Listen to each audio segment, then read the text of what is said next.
This depiction is nothing like reality. How are we suddenly over 100 miles away? Despite us literally being in Italy, there are no Italian forces seen anywhere.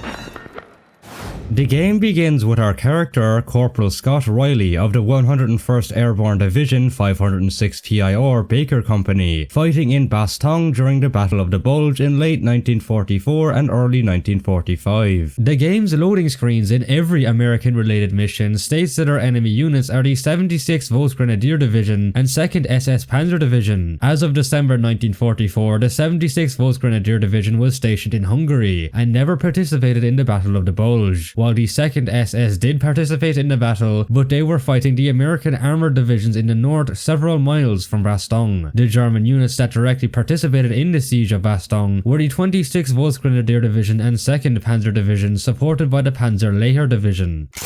M43 uniforms from the original COD 1 are reused here and have the same issues, including the wearing of jump rope from their belts. Even though they haven't made a combat jump in months, they'd get rid of these quickly after landing.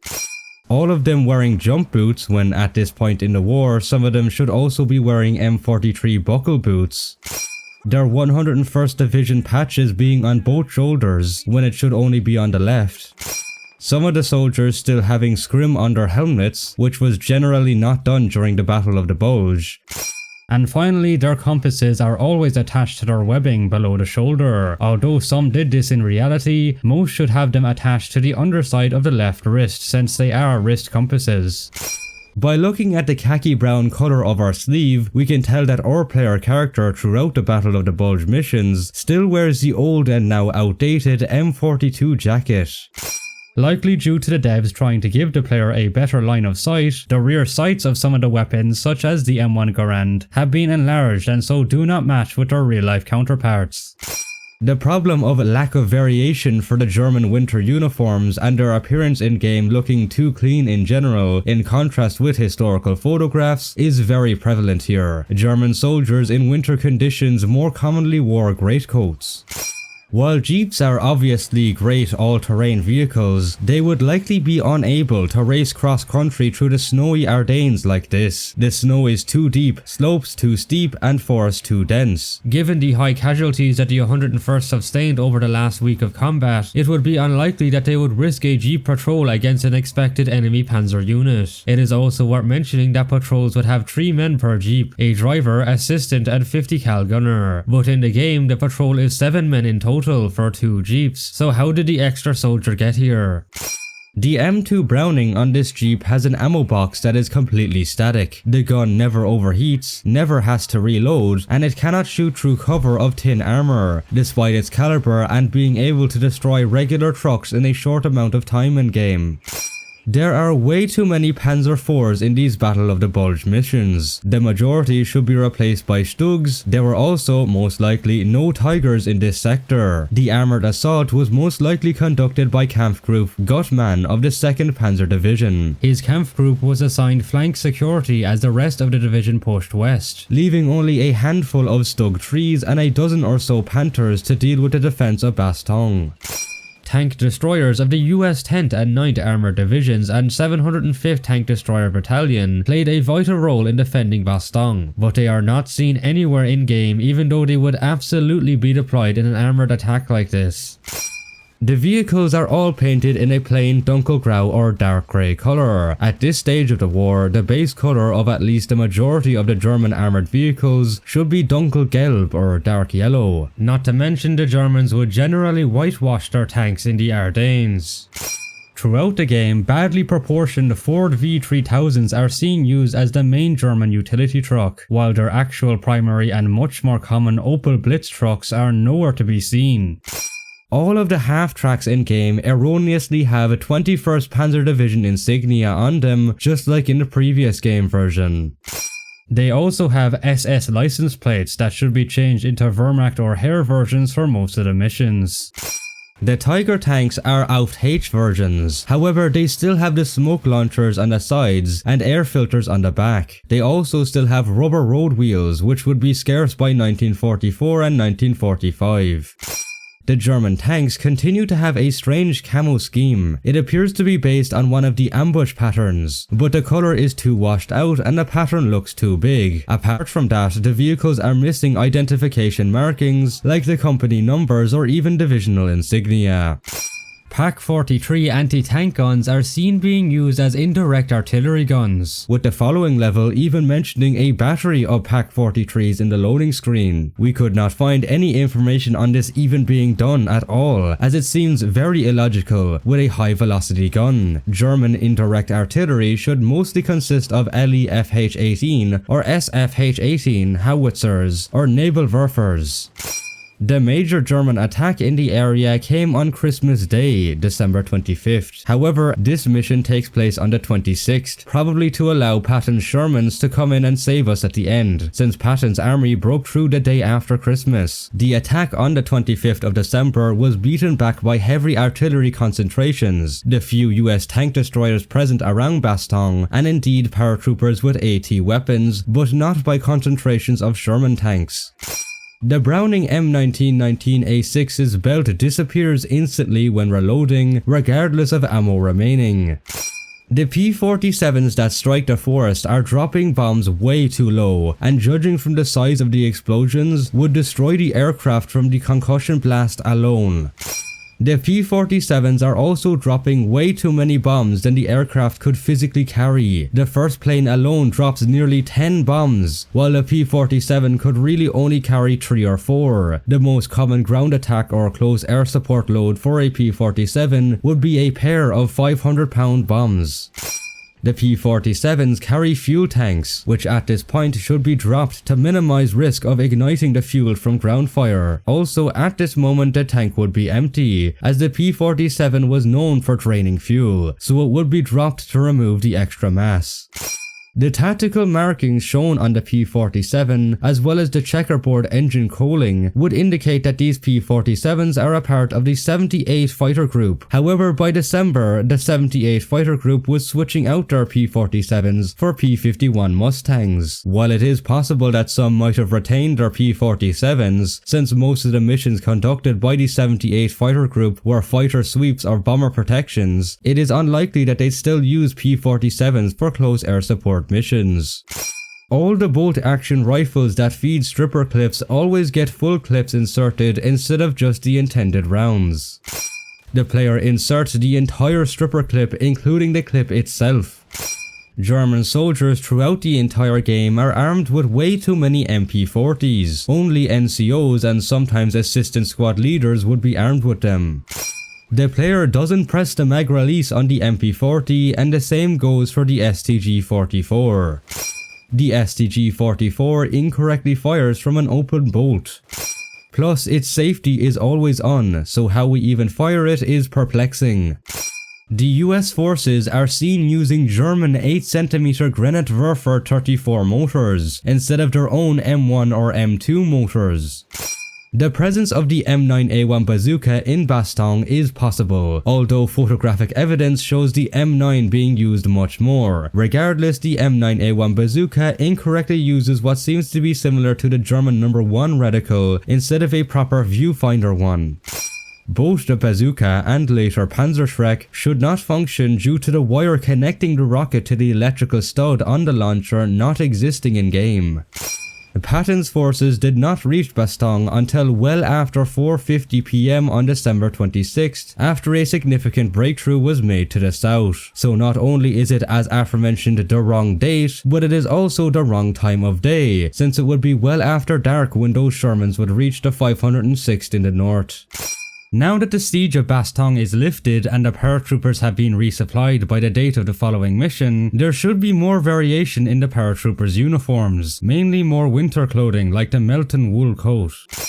Despite our character's rank as corporal, we are attending a briefing with 3 sergeants and a captain. If we are acting second in command for Sergeant Moody, then where are the acting second in commands for the other 2 sergeants? In fact, the whole rank structure in this briefing is really weird. Captain Fowley introduces 2 sergeants who are assisting on the mission. Are they a part of the same platoon, or ad hoc into the platoon? Are they even in the same company? Plus, why is Sergeant Moody presenting the mission briefing? If this is a platoon level level briefing? Where is the first lieutenant? Or any of the CEOs for that matter? The wiki tells us that Sergeant Jones and Ramirez are part of Fox Company, which begs the question, why are 2 squads from another company assisting us? Where are the other platoon elements? In addition, if this is a platoon level briefing, then there should only be 2 rifle squads per platoon, the third being a motor squad. In this level, and many others throughout the game, our character starts with 2 primary weapons, in this case being an M1 Garand and an M1A1 Thompson, whereas it would be more realistic for us to start with just a single weapon like we did in the previous level, which would still most likely be an M1 Garand for our corporal. The M1A1 Thompson lacks the magazine release and the bolt should automatically slam back when empty due to the bolt hold open. Also, the Thompson's rear sight is incorrect and seemingly chopped. It should have a peep sight with a notch on the top. The M1911's hammer doesn't function or move when firing. Many of the pistols, including the M1911 and later Webley Mark IV and TT-33, are held by our player character with 2 hands, despite the fact that during World War II, training practices for pistols predominantly taught one-handed shooting positions. Hey Sarge, we got us a prisoner up here. Looks like an officer. This captured German officer shows no sign of being an officer on his uniform. The Gewehr 43's bolt shuts automatically by slamming the magazine. The Gewehr 43 also doesn't eject a round when pulling back on the bolt while having a round in the chamber. The Gewehr 43 was both capable of magazine and clip feeding. However, during the later stages of the war, magazines got rarer and rarer. As a result, they opted for 5-round clips. Although magazines still got used, it should be 2 mags and 2 to 5 clips per soldier instead of just all mags as shown in game. The MG42 lacks any ammo source for it to even fire, and we can somehow fire it unlimitedly without having a barrel change, overheat or reload animation. Also, both the front and rear sights of the first-person MG42 model are missing. German Shaka Kula tin cans return in this expansion pack, still with a fictional logo design. It should look like these instead. Additionally, we also find the strange, likely fictional, green medkits. It is also worth noting that despite being found within German territories, and even in the later Soviet missions, if you look closely, these large medkits and bags are always shown with English words written on them. Despite what the loading screen says in this mission, our main enemy unit should still be the same 26th Volksgrenadier Division with possibly a few additional tanks from the 2nd Panzer Division. The loading screen OPARD also mentions that Fox and Dog companies are assisting with the assault on the village of Foy. However, Dog and Fox did not at all participate in this battle in real life, and it fails to mention Item Company who did. The mission states that the assault begins at 11 AM, even though the real attack started at 9 AM. It was Easy Company of the 506 that attacked from the southwest, and Item Company from the east. We seem to come from the southwest, meaning that we are apparently attacking with Easy, even though our character is a part of Baker Company, meaning we should not be here. Easy Company attacked under the cover of several machine guns set up behind them. Because of this, they did not receive much German fire for most of their way. The counterfire we face in game is much higher than reality. The distance to the village in real life was about 350 meters. The distance in game is much smaller though, at about 160 meters. Our character somehow manages to single-handedly use a 88mm flak, despite needing a crew of at least 2 or normally up to 10 to properly load, aim and fire in reality. Although the church does look quite authentic to the real building, in typical Call of Duty fashion, the rest of the village of Foy looks very different from real life, with lots of assets in the map seeming to be direct copies of those from the Band of Brothers series. There were no Shermans present in the initial assault on Foy. As mentioned before, there were also no Tiger tanks on the German side, likely a couple of Panthers instead. The MG34 incorrectly uses the 50-round Gertrommel 34 belt drum model, despite holding the ammo capacity for the 75-round Patronentrommel 34 model. It should be a belt drum. The wrong type of scope reticle is used for the ZF41 scope on the Kart 98K. It should be a proper German number 1 or number 4 reticle. The scope itself should also be positioned much more forward, attached to the adjustable sights at the halfway point of the rifle. The scoped and unscoped versions of the Kar 98K do not share ammo despite literally being the same weapon. There is no bridge in the Phi village. The Luger PO8 appears as the only sidearm the Germans are armed with for the entire game. Although it still existed among the German army, at least half or a majority of them should be replaced by their standard pistol, the Walther P38. Also, the Luger's safety and its rear sights are still completely missing in game. Right lads, it's time to tell you about a certain free-to-play mobile and PC PvE and PvP game. An epic 800 plus champion filled intense tactical upgrade systems featuring game. Sounds pretty good? Well, believe it or not, but it goes by the name of Raid Shadow Legends, this video's sponsor. Raid has heard its fanbase and in great anticipation for over 3 years have decided to bring back the legendary strong champion Ninja, redeemable for a limited time only between now and August 15th. Installing or re-downloading Raid using the link in the description or QR code on screen, then entering the promo code Ninja Returns will get you this fierce Shadowkin fighter and useful in-game items, with existing players gaining access to the free Ninja pack in the in-game shop by logging in for 5 days by August 15th. With all these great events going on, there is no better time to play Raid Shadow Legends, so after finishing this video be sure to use the link in the description or scan the QR code to get the game completely free along with an exclusive starter pack including an epic champion Tagor, with another one being unlocked after reaching level 15 that contains an epic champion Tyrell. So download Raid using my link and join my clan Frosty1 to reap all these free rewards. Now back to the inaccuracies. The following mission tasks us with taking the village of Noville, but once again the OPARD at the start tells us we're fighting units of the 76th Volksgrenadier Division and 2nd SS Panzer, when we should be fighting the 2nd Panzer Division and 26th Volksgrenadier Division. This whole assault is nothing like the attack in real life. In reality, high ground and the woods around Noville were taken by the 11th Armoured and Airborne Forces, after which the village itself was easily taken. This mission would have been more accurate if the heavy fighting took place around the village, not inside, much like the Reconnaissance mission in the original COD 1, which is also near Noville on the same day.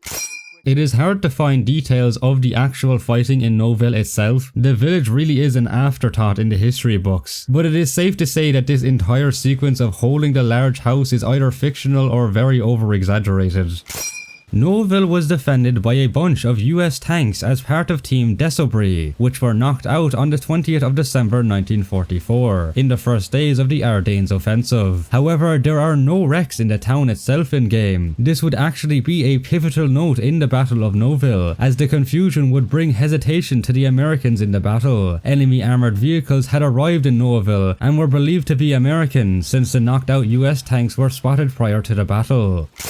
There is no chateau in the village of Noville. The nearest chateau is in Recon, which coincidentally is just west of town, as Foley will say at the start. There's a chateau just west of town. Furthermore, the Chateau de Recon also bears a similar resemblance to the one in game 2, but it is in fact unfortunately west of Phi, not Noville. The rear sight of the M1A1 carbine is wrong, as it is a very late war design barely used during the war. The BAR is incorrectly depicted with a reciprocating charging handle. The charging handle is also erroneously locked back in the rear position. It would immediately slam forward after the first shot, then stay at the forward position. And the BAR doesn't have a rear sight for some reason. Without a blast shield, the Panzerschreck is certainly the old RPZ-B43 model, which realistically should not be here. Apart from being outdated, it was notorious for spraying hot exhaust at the face of its user, hence it should be the RPZ-B54 model instead. We now switch to the British perspective and are brought back to the year 1941, where our character, Sergeant James Doyle, partakes in a bombing raid in what the game tells us is a test run of the Fortress 1 B-17C. Number 90 Squadron has been given the dubious honour of testing the gang's new heavy bomber, the B-17. We're calling it Fortress 1. However, when we enter the gameplay, we can see that the Fortress 1 is clearly a Fortress 2 B-17E, which only started production in the month of this mission's date, September of 1941. The UK would not have received Fortress 2s until mid-1942, where they would see their debut in the Coastal Command for anti-submarine patrols. The Royal Air Force, or RAF, would start to use Fortress 2s in mid-1943, but only with a few squadrons. Our depicted bombing raid is on an industrial complex near Rotterdam, Holland on the 2nd of September 1941. However, an RAF bombing raid on this area took place on the 9th of the 3rd to the 4th of October 1941, not the 2nd of September, nor in the daytime. In fact, daytime bombings were conducted by the United States Army Air Force, or USAAF, while the RAF bombed at night since late spring of 1940. These bombers are depicted with Coastal Command colours, which is inaccurate, since we're supposed to be number 90 RAF Squadron, which isn't a part of Coastal Command. Despite them correctly using the first Land-Lease B-17s, they should still have the classic green or brown camo instead. On top of that, the USAAF marking for the 91st Bombardment Group is seen on the tail. British bomber squadrons did not include a group marking on the tail, as the group was indicated by the 2 letters on the side next to the roundel. We are not even in sight of the coast, yet we come under flak fire. The Germans did not have any flak batteries in the middle of the sea, and any patrol boats would not have the capability for this much flak fire. Rotterdam is only minutes of flying from the Dutch coast, yet between the crew stating that they see the coast and the player actually dropping the bombs, there is an entire fight sequence which could last up to 10 minutes. We would have flown well past the city by this time. The RAF Spitfires we see are tropical variants of the Spitfire Mark V. The only areas where these tropical versions were deployed were Malta, Africa and the Pacific. The symbol AX would mean that they are designated with the following units: either one squadron of the South African Air Force, which didn't see service in Northern Europe, or number 202 Squadron RAF, which flew anti-submarine patrols and never flew Spitfires. Thus, this is likely to be either incorrect or a fictional unit. The Luftwaffe Bf-109 seemed to be an odd hybrid of the E and G series. It could be a low poly issue, but if the aircraft is meant to be the E model, then it is missing noticeable grooves on its nose. For machine guns, its 20mm should be less noticeable as they were placed further back into the wing to accommodate the large 20mm cannon. However, if this aircraft is meant to be the G model, then its lack of grooves in the nose would be correct. However, after the F model, all 20mm wing mounted cannons would be mounted in the bulges under the wing. Nevertheless, it is still anachronistic, as the G series only started entering production in 1942, and the E series is at this time being replaced by the F series. Also, it is worth mentioning that the cockpit window is way too large. There is no tactical markings with a numbered 0 on the side. Squadron commanders would have a 1 and group commanders would have a chevron, which these do have. However, not both. The 109s also don't have a group marking behind the Balkan crews, so all of these 109s are apparently groupless. Also, the single chevron would mean that all of these 109s are the non-existent group's adjutant, since there's no second marking behind the Balkan crews. While we don't have an idea what squadron they would be a part of, the black lettering would mean either the 2nd, 5th, 8th or 11th squadron. The yellow tip under the nose and the yellow tail are likely from JG-54. However, by this point in the war, JG-54 would be deployed in Russia with Bf-109 F4s. In addition, the tail has a World War I era German cross, probably thanks to swastika censoring policies. When we look at its tail, considering it's September 1941, all of these 109s have insane kill counts, since their kill markings on the tail look like they could be 40 to 60, quite astonishing and unlikely for this time. In spite of this though, it is worth noting that the amount of kills our character is able to rack up on them is also insane too. We somehow take out an entire group of fighters on our own, basically crippling their entire Jagdgeschwader. We are low on fuel and need to head home. Good luck. Over. The fighter escorts would have much further ranges than just being able to reach the Dutch coast. So why are they leaving us? The Mark V version would have an operational range of 470 miles, while the LF Mark IX had not much less with 434 miles, and Rotterdam is only about 100 miles from southeast England. Although one could argue that travelling back and forth, getting into formation and waiting for the bombers might have used up the remaining fuel, this is just a mere speculation, and the distance from both places still makes this kind of portrayal questionable and unlikely at least.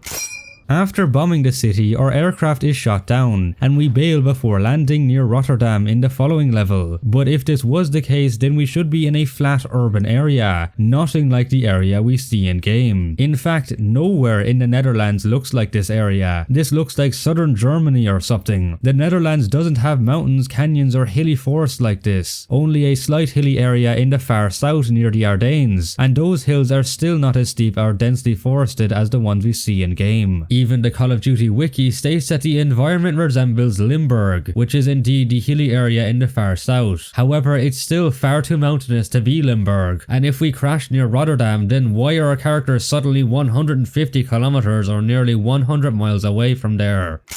In this mission, we are fighting with Major Ingram of the SOE and the Dutch resistance, but this is nothing like reality. This seems to be based on French or Polish partisan activity, but because the Netherlands is so densely populated and there are no large forests or mountains, partisan activity was impossible without being caught immediately. The Dutch resistance worked underground, did sabotage, hid and smuggled crashed pilots and people in hiding, and collected intel for the Allies. There was no organization insurgency groups like the one in the mission, or comparable to other European nations. The only armed activity the Dutch resistance would do is the occasional road ambush and armed robbery. Major Ingram wears the same erroneous beret from the previous version of the game. In this mission, he should have worn a tan beret with SOE insignia, or better yet, no recognizable uniform pieces at all, as SOE operatives would want to be as covert as possible.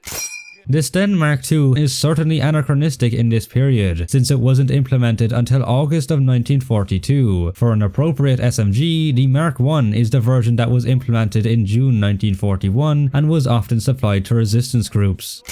While the Dutch resistance was indeed supplied with British weapons, the Lee Enfield No. 4 Mark I is anachronistic for the 1941 setting, as it was not put into service until a year later. Despite being a bomber crew member or protagonist, instead wears the Denison smock used by the airborne. The Webley revolver always ejects empty casings regardless of the ammo remaining. Overall, it would be more realistic to be replaced by the Enfield No. 2 revolver, which was way more common among pilots due to its small size.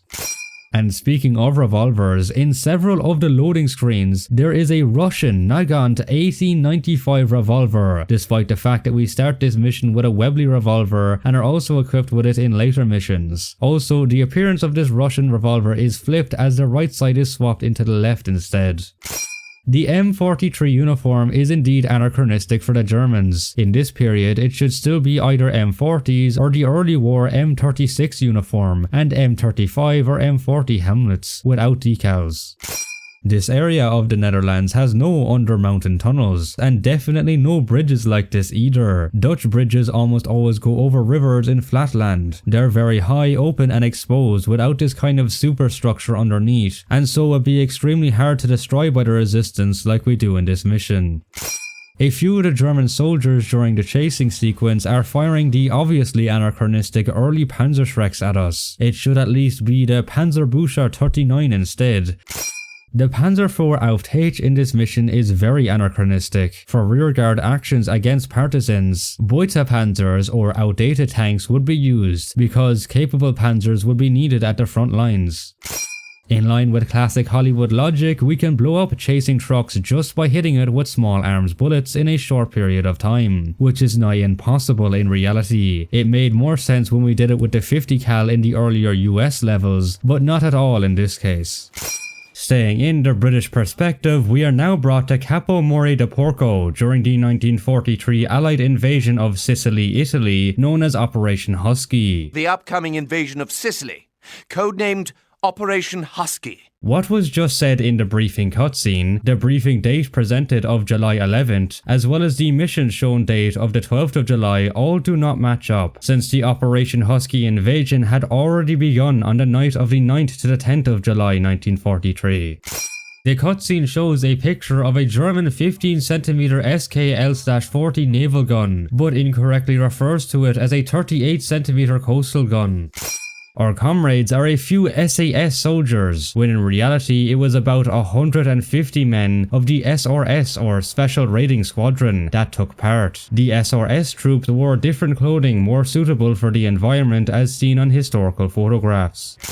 Even the historically not present SAS uniforms in-game are incorrect for the time period, as from 1942 to 1944, the SAS adopted a tan beret. In 1944 it became maroon because the SAS came under airborne command in that year. All berets did have the SAS badge on it. When compared with the real location, the portrayal of Capo More de Porco and its surroundings are absurdly over-exaggerated and mostly fictional, especially the mountainous areas on the island that are way too close to the cliff area, and the guns of the Lamba Doria battery site that should be situated on top of the cliff surface in simple stone casements, not inside the cliff with a large tunnel system underneath like we see in game. We should be landing on the southwest of the battery by using LCAs, not on the east and not by using a civilian fishing boat like shown here. The Sten is not only increased in size for the United Offensive expansion, but is now also incorrectly depicted as a closed bolt SMG. It is also the integrally suppressed Sten Mark II S version, which we can fire full auto. This is impractical however due to overheating, as integrally suppressed Stens are meant to be fired in short bursts or semi-auto. As a matter of fact, all British supplied Sten Mark II S's had their firing selectors fixed to semi-automatic only at this time to accommodate this. In reality, several gliders had landed in the vicinity of the nearby town of Terutsa, which is located by the northwest of the battery. The British glider landing operation conducted by the 1st Airborne Landing Brigade was known as Operation Ladbroke, as part of the major invasion for the Sicily campaign. But due to many issues, a lot of the gliders had to ditch in the sea and many soldiers drowned in the process. Some of these glider troops even landed in the water at the south of Capo More de Porco, and were fired upon by Italian defenders from up top. LCAs of the SRS raiders had to bypass the survivors at first to conduct their own mission, before they were later rescued by one of the LCAs. The survivors from Glider 2 even joined the SRS during the raid when they reached the shore. Moreover, there's also an interesting story of Glider 8, which landed closely behind the Lamba Doria battery, which we reach later. But of course, none of these soldiers are seen or even mentioned at all in the game.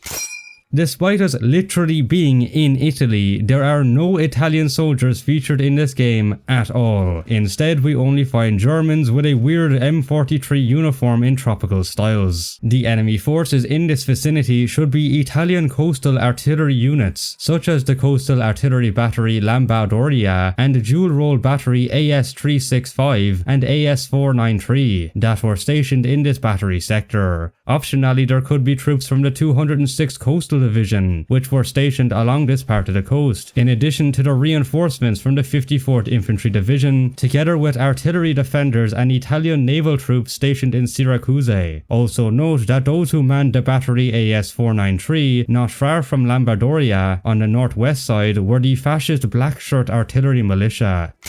The STG-44 and Gewehr-43 appear as anachronisms, since both weapons did not formally enter combat service until October of 1943, months after the date of this level. For this setting, all the German weapons should be supplemented by Italian ones, including the Carcano M1891, M1934 pistol, SCRM Mod 35 grenade, MAB 38 and Breda 30. We can find a poster for the Volsturm, which was not formed until 1944, making it both misplaced and anachronistic to appear here.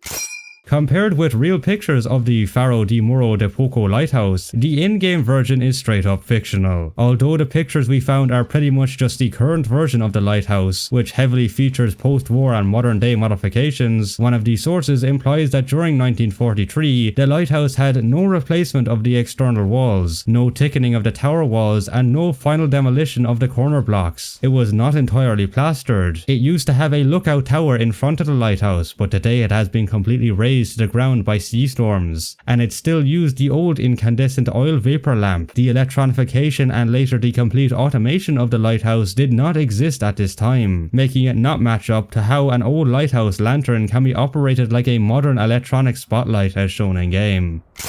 The Italian defensive positions on the cliff were alerted already by the aforementioned glider landings, not from bombing the lighthouse, which was never mentioned in any of our sources we gathered, and so is likely to never have happened at all.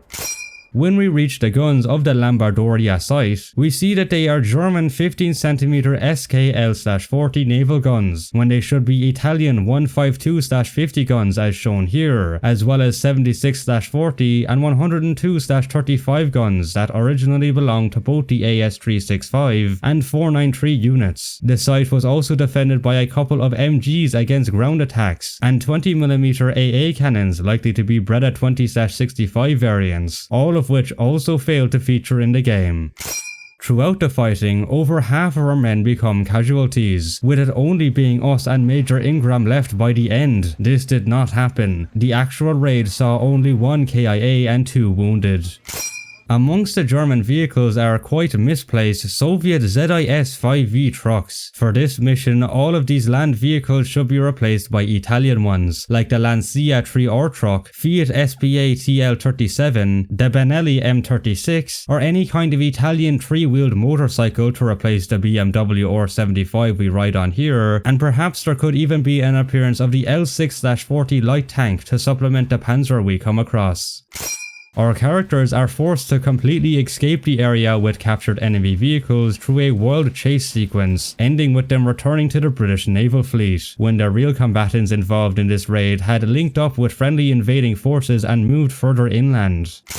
Major Ingram calls this a village, but we believe this place to be too large to be specified as such. A town this big located towards the northeast of the Cape is either fictional or inspired by Syracuse, although the appearances are completely off and the distance between the town and the Cape is way too close to actually be Syracuse.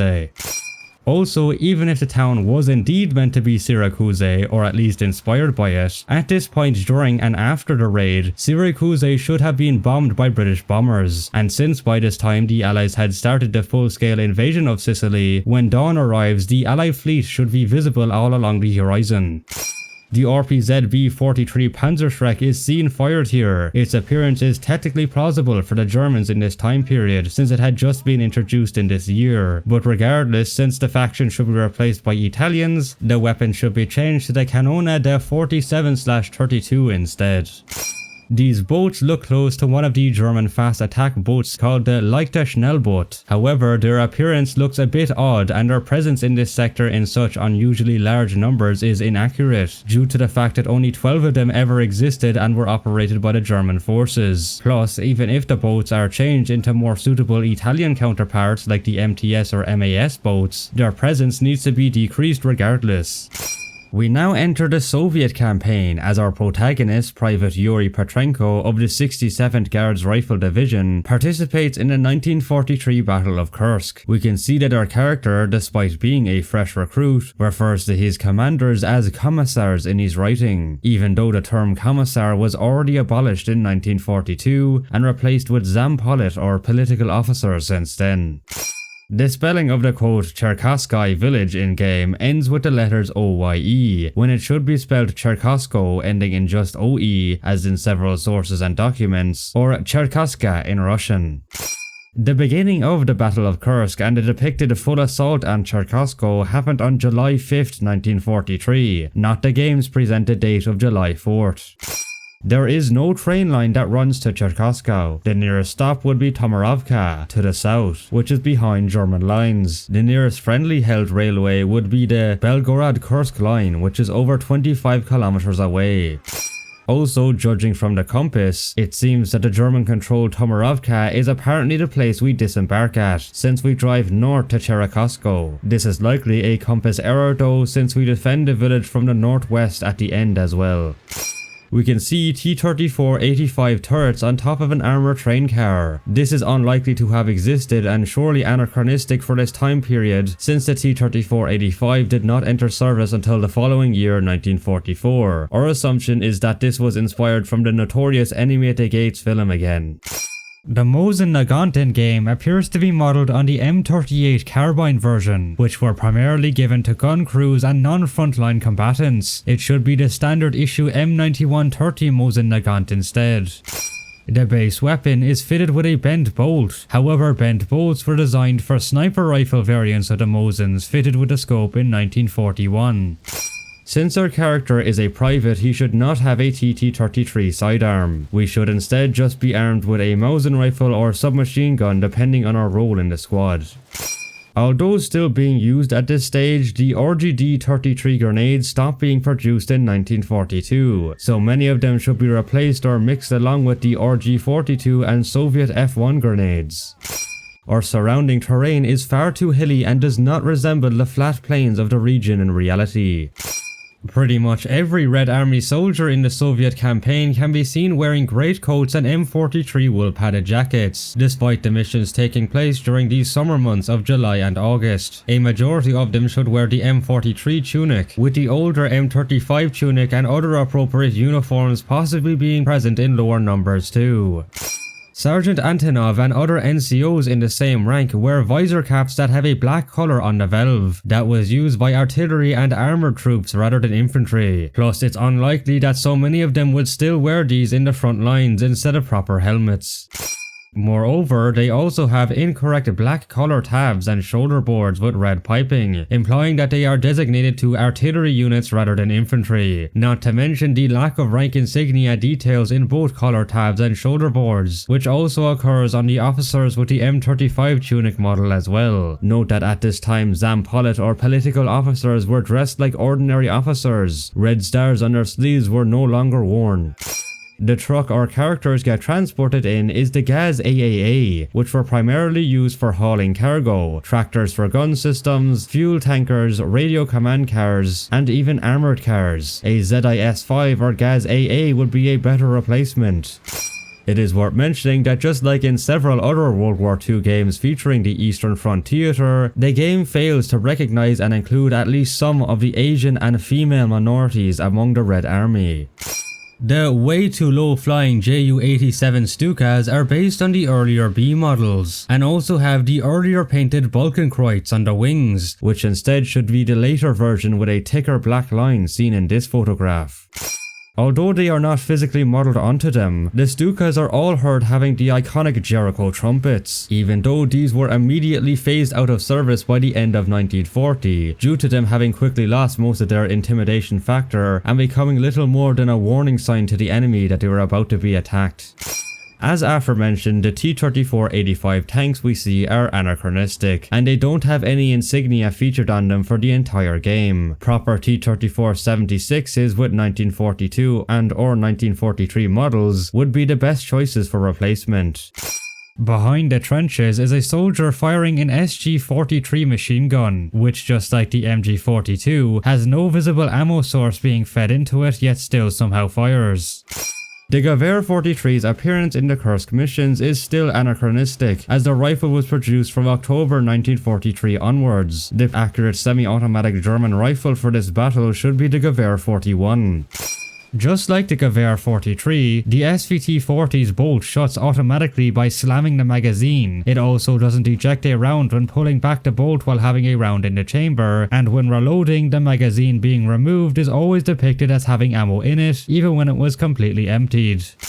The game's version of what is supposed to be Waffen-SS soldiers, judging from the what looks to be oak leaf A, spring camo pattern on their uniforms, return in this campaign. However, the insignia on their colours are still missing, and their helmet cover is pretty badly modelled, with its pattern being too large and some in the wrong shapes. As previously mentioned in our COD 1 video, this could possibly be another case of the Panzer Grenadier umbrella term used by several game developers once again, but this is obviously incorrect for most of the time too.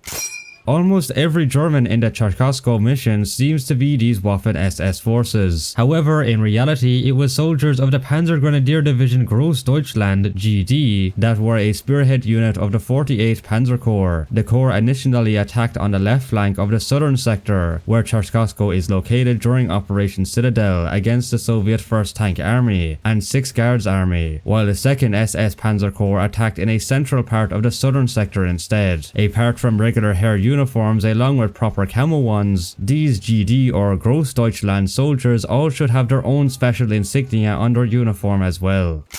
The German infantrymen should be using their tanks for cover while advancing as they were trained to do so, rather than all just charging in open air between and past the tanks like we see in game. The PPSH-41 incorrectly fires in a closed bolt manner. Despite its existence in the main menu, the PPSH-41 with the 35 round curved mag never appears in the game. Throughout the Eastern Front related missions, some of the Germans should be equipped with captured weapons, including the PPSH-41 and SVT-40, based on what actually happened throughout the Eastern Front, while a few Soviets can use captured German weapons like German SMGs and MGs as well. The German pioneers with flamethrowers only wear haired uniforms, while joining the fight alongside what seems to be solely Waffen-SS infantrymen. The only flamethrower they are ever seen wielding is the Flammenwerfer 35. After 1941, this weapon stopped being produced and began to be phased out and replaced by the Flammenwerfer 41. As with most flamethrowers in video games, it is depicted as being very short-ranged, when it had a maximum fire range of up to 30 meters in reality. The DP-27's pan mag doesn't rotate, and the player reloads the DP-27 with an invisible left-handed charging handle. It is also worth mentioning as a side note that the gun is called the DP-28 in the game. Although not entirely wrong, DP-28 is a name that is usually referred to in Western media, while in the USSR it was commonly known as the DP-27. Its mounted version also has the same problems as the mounted MG42, being that it has unlimited ammo, no reload animation, nor any overheat or cooling mechanic. Ferdinand heavy tanks show up. However, looking at the commander's cupola, visible additional armor bolted to the front which would have housed the MG34, and also the additional armor protecting the manlet, we can tell that they are the upgraded elephant version, which is what our Soviet characters even called them in game. Yuri! Elephant tanks! Go out there and plant your charges on them! The only problem is that the upgraded version did not see combat in the Battle of Kursk, as it did not come into existence until 1944. Although some unupgraded Ferdinands did see combat in Kursk, they were deployed in the northern sector with the 653rd and 654th Heavy Panzerjäger battalions, so their appearance here and later in Prokhorovka, which are located in the southern sector, is very unlikely. If they wanted to shoehorn in test vehicles for this sector, then the Panzer Aus D is the most appropriate choice for the Cherkassov mission, as they are used by Panzerabteilung 51 and 52 of the Panzer Regiment 39 that were attached to the Großdeutschland division. There are way too many Tigers and Panzer IVs in this mission, and way too little variation in armoured vehicles. There should be lighter ones such as Stugs and Panzer IIIs included as well. Around the area we find wrecks of what is likely meant to be either the 2 cm flak-veering Auf Fergalstell Panzer IV or Karl Wilhelm Krause field-modified Flak Panzer IV. However, there was only one prototype of the first vehicle to ever exist, and only 3 for the latter. Soviet mine warding signs in this mission are incorrectly portrayed in German styles. The marshy gully that the player retreats back to along the village should be reinforced with anti-tank defenses, which was described as the quote better defended area in the Soviet after-action reports, as the anti-tank obstacles meant the Germans could not flank. The Germans successfully broke the initial Soviet defensive lines at Cherkassov in reality, so it would make more sense if it was our Soviet forces who were depicted as retreating at the end of the mission here, not the Germans.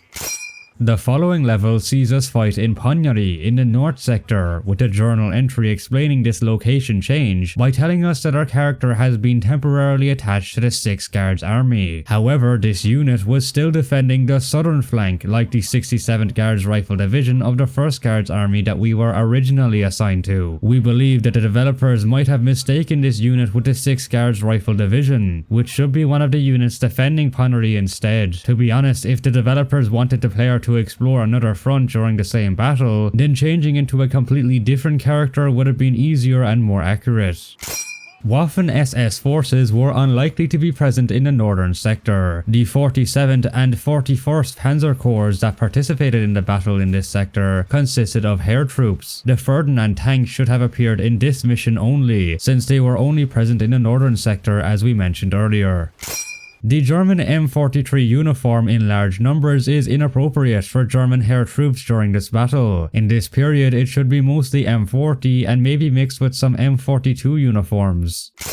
Despite changing hands many times on July 11th, the Ponieri station should now be defended by the Soviet side, notably the 4th Guards Airborne Division that arrived on July 9th and remnants of the 307th Rifle Division, which were ordered to withdraw from the sector on July 10th to 11th and handed the defences over to the 3rd and 4th Guards Airborne Division.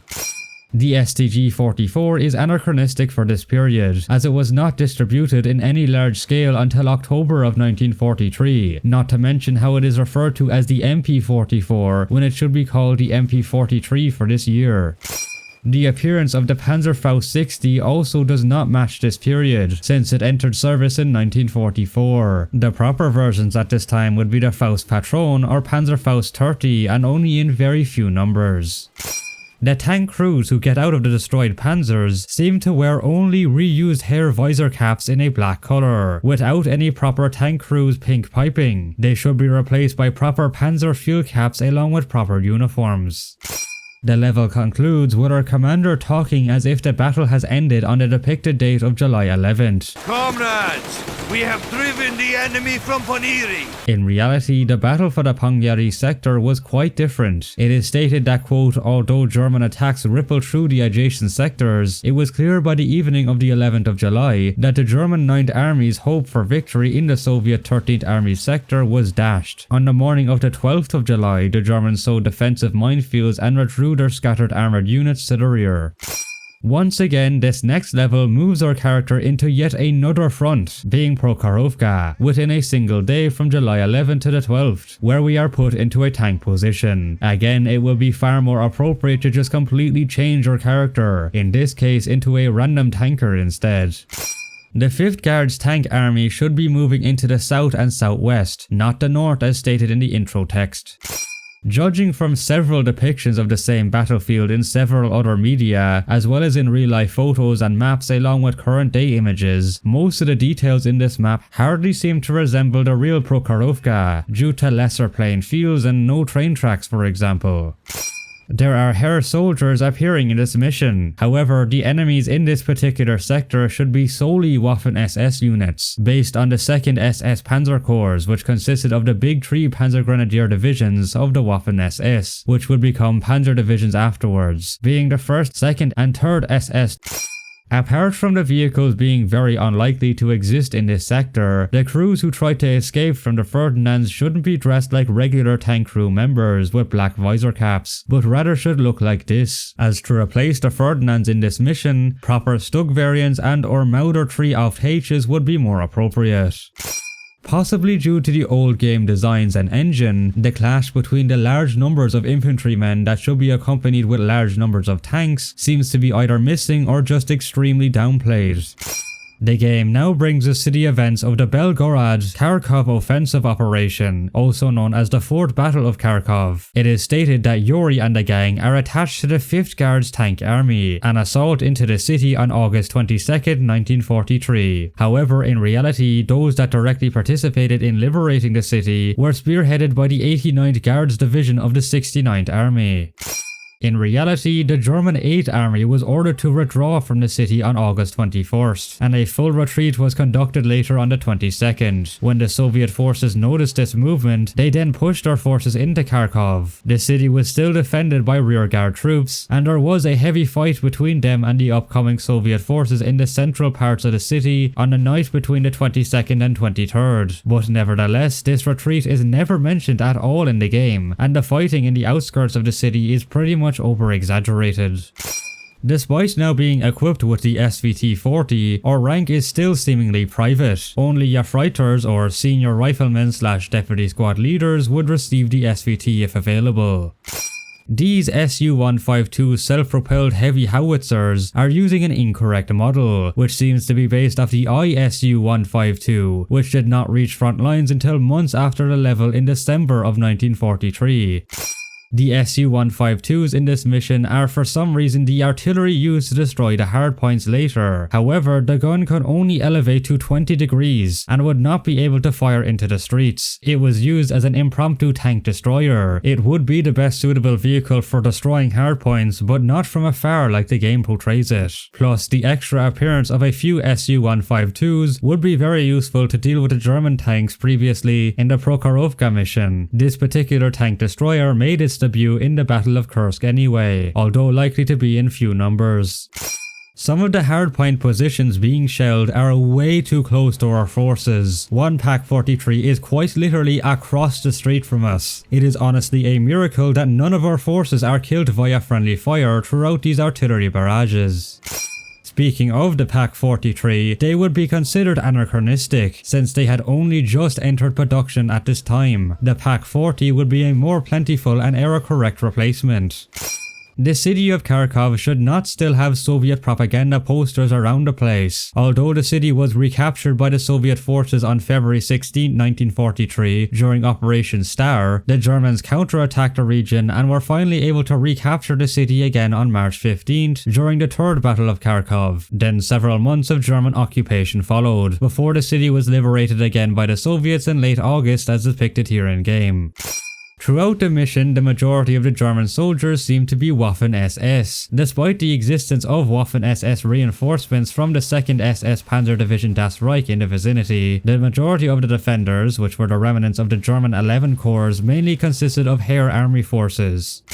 The main square that is portrayed in game here and mentioned in the loading screen seems to be based off the present day Privatsyanya Square, but it is smaller and has missing streets and such. It is worth mentioning that the true square of Kharkov city is the larger one in the central part known nowadays as Freedom Square, or Zerzansky Square as it was known by the Soviets at the time. As we mentioned earlier, since there was intense fighting in the central sector of the city during the nighttime of August 22nd to the 23rd, the Freedom or Zerzansky Square would be a better choice to replace the current scenario we see in the game. The Kharkov railway station portrayed in the game is the post-war version, not the era-accurate second version of the station as it should be. Even more, we can't find any evidence of the existence of the Lenin statue in front of the station at all. It is possible that this likely to be fictional statue is loosely inspired by the 1962 Lenin statue that used to exist in the middle of the aforementioned Freedom Square before it was demolished in 2014. Throughout the area, we can find extremely misplaced, wrecked British AEC Regent buses. Just like it was with the Kart 90AK, the scoped and unscoped version of the Mosin Nagant do not share the same ammo despite being the same weapon. Despite usually needing a crew of 5 to properly operate in reality, our character manages to single-handedly fire a flak 20mm AA gun with unlimited ammo without it overheating or having to reload at all to shoot down these again way too low flying German HE-111 and Stuka bombers. It is unlikely that a flak 20mm would be able to penetrate or explode the tanks this easily, especially for the heavy Tiger tanks. Cobra! Hey! You have achieved great glory! Because of your courage and strength, the German army has been driven back, and the city of Kharkov is once again ours! The city of Kharkov should be liberated on August 23rd, not the 22nd. The last section of this map shows what seems to be another large city to the west of Kharkov, and seemingly around the entire map probably because of the game design, but there should be none in reality.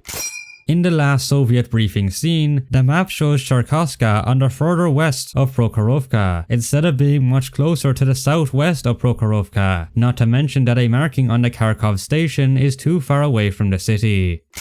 And so we are left with a total of just under 200 historical inaccuracies. For more, click on this video where we correct all the errors of United Offensive's base game, the original Call of Duty 1. Massive thanks to our research team including Fariza, K9, Davidson, Munancho Inc. and Pollock Mad Lad. Remember to check out our sponsor Raid Shadow Legends. All key sources and links are in the description. Thank you for watching, this has been the Frosty One, out.